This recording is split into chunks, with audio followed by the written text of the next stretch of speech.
Auzubillahiminash-shaytanir-rajeem. Bismillahir-rahmanir-rahim. Assalamu alaikum student.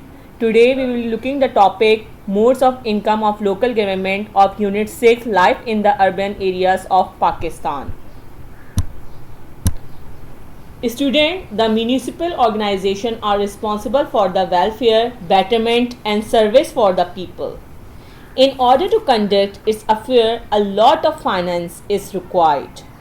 The government has granted the municipal organization rights to generate finance in different ways.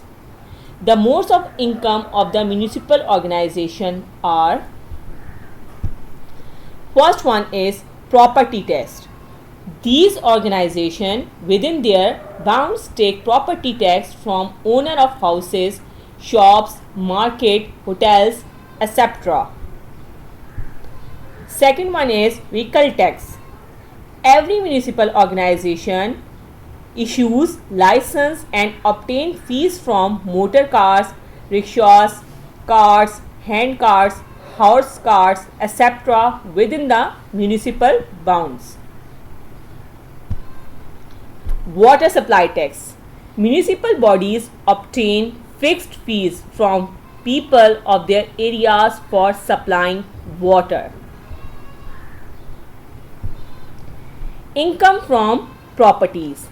These municipal organization possesses shops, vegetables, grain, meat, fruit markets and vacant land plots.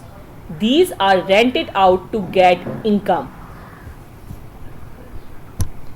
Miscellaneous tax. Municipal bodies also take tax from various professions and organizations.